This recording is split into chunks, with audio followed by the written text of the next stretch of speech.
Hello বন্ধুরা, তোমরা সবাই কেমন আছো? আমিও ভালো আছি। আজকে আমি, মা-বাবা ৩ জন সকাল, সকাল স্নান করে রেডি হয়ে পড়েছি ঠাকুরের কাছে যাবো বলে। আর বাড়িতে পুজোটাও আমি করে দিয়েছি। তারপর আমি সুতির জামাকাপড় পরে নিয়েছি। যা গরম পড়েছে সেইজন্য সবাই সুতির জামাকাপড় পরেছি। তারপর আমি পায়ে আলতা পরে গুটি, গুটি পায়ে ঠাকুরের কাছে এগিয়ে গেলাম। তারপর বাড়ির রাস্তায় এলাম টোটো ধরার জন্য। আর টোটোতে আমরা সবাই মিলে উঠে পড়লাম। আর যা গরম পড়েছে শুধু আমি নয়, মা-বাবা সবাই সুতির জামাকাপড় পরেছে। আর এই ব্যাগে একটা হাঁড়ি আছে যেহেতু আমরা ভোগ ফোটাবো সেজন্য। আর এই পুকুর পাড়টা হলো সেই পুকুর পাড়। এই পুকুর পাড়ে বড় বড় ঠাকুর বিসর্জন দেওয়া হয় যেহেতু এই পুকুর পাড়টা অনেক বড়। তারপর রাস্তায় যেতে যেতে অনুকূল ঠাকুরের মন্দির দেখলাম। তারপরে যেটা বললো সেটা হলো পাবলিক স্কুল, আমাদের এখানকার পাবলিক স্কুল। এই স্কুলে অনেকেই পড়াশোনা করে, কিন্তু আমি এই স্কুলে পড়াশোনা করিনি, আমি একটা সরকারি স্কুলেই পড়াশোনা করেছি। আর এটা হলো গ্রামের রাস্তা। তারপরে এই গ্রামের রাস্তা দেখো ওই দূরে একটা ঠাকুরও দেখা যাচ্ছে। তারপরে আমরা মন্দিরের কাছে পৌঁছে গেলাম। ছিল মন্দিরের পেছনের দিক। এই পুকুরে পা হাত ধুয়ে মুখ ধুয়ে ঠাকুরের কাছে অঞ্জলি দেয়, তাই আমাদের একটু দেরি হবে যেহেতু এখানে আমাদের ভোগ ফোটানো হবে। সেজন্য ভোগ ফোটানো হলেই তারপরেই আমাদের অঞ্জলি দেওয়া হবে, তো ততক্ষণ পর্যন্ত আমাদের অপেক্ষা করতে হবে।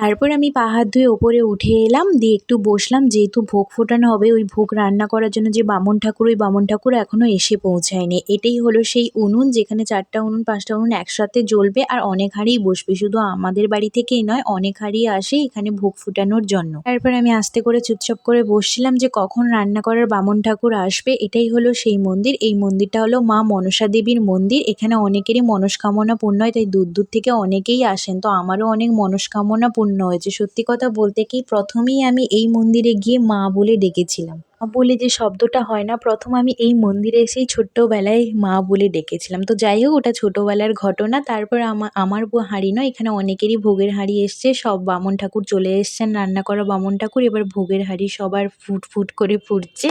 কিছুক্ষণ পর আমাদের ভোগের হাঁড়ি কমপ্লিট হয়ে যায়, তো সেজন্য আমরা এবার ঠাকুরের কাছে পুজো দেওয়ার জন্য মানে অঞ্জলি দেওয়ার জন্য না খেয়ে সকাল থেকে আমি মা আছি, তো সেজন্য এবার আমরা রেডি করছি। তো ঠাকুরের কাছে গেলাম, এবার আমাদের অঞ্জলি দেওয়া হয়ে গেছে, সব কিছু হয়ে গেছে। এবার আমাদের ভোগের হাঁড়িও আমাদের কাছে চলে আসবে। ঠাকুরকে দিয়ে দেওয়া হয়েছে, ঠাকুর খেয়েও নিয়েছে। পর অঞ্জলি দেওয়ার পর আমার খুব খিদে পাচ্ছিল। আর তারপরে আমি এখানে দাঁড়িয়েছিলাম চুপচাপ করে। আর এখানে এই সাইডে একটা কি লেখা আছে দেখছিলাম। এখানে বিবাহের জন্য 701 টাকা লাগবে, কারোর যদি বিবাহ করার ইচ্ছে থেকে এখানে চলে এসো। তারপরে আমাকে ওই মানে ওই দুধ যেটা মা ডালা দিয়েছিল ওইটা আমাকে একটু দিচ্ছিল, আমি খাচ্ছিলাম। তারপরে আমি দোকানে এসে ওইখানে বাবা কি কিনেছিল আমি দেখছিলাম। এখানে কচুরি ছিল আর গজা ছিল, যদিও খালি পেটে আমি এই কচুরি আর গজা খেতে পারিনি। তা আমি যেটা খেয়েছিলাম হচ্ছে ছাঁচা পরোটা আর তরকারি। যাই হোক, তারপরে খাওয়া-দাওয়া করে একটা ঠান্ডা কিছু খেতে ইচ্ছে হচ্ছিল, সেজন্য আমি লিমকা নাকি ওটা মানে বাবাই এনেছিল। তারপরে আনার পর তারপরে যা রোদ্দুর বাপরে বাবা! পুরো একদম কালো পড়ে গেছি। এমনিতেই কালো, তারপরে আরও কালো পড়ে গেছি। তারপর বাড়ি চলে এসেছি। আর মা হাঁড়িটা কত সুন্দর করে কলা পাতাতে ঢেকে মা খুলেছিল কাউকে দেওয়ার জন্য। তারপরে মা আবার ঢাকনা দিয়ে দিয়েছিল। কিন্তু আমি আবার কলা পাতাকে ফুটো করে তার ভিতরে মোবাইল ঢুকিয়ে ক্যামেরা করছি। মা বলছে, "এটা কি পরে করা যায় না?" যাই হোক, বাচ্চাদের মন, আমাদের এরকমই মন।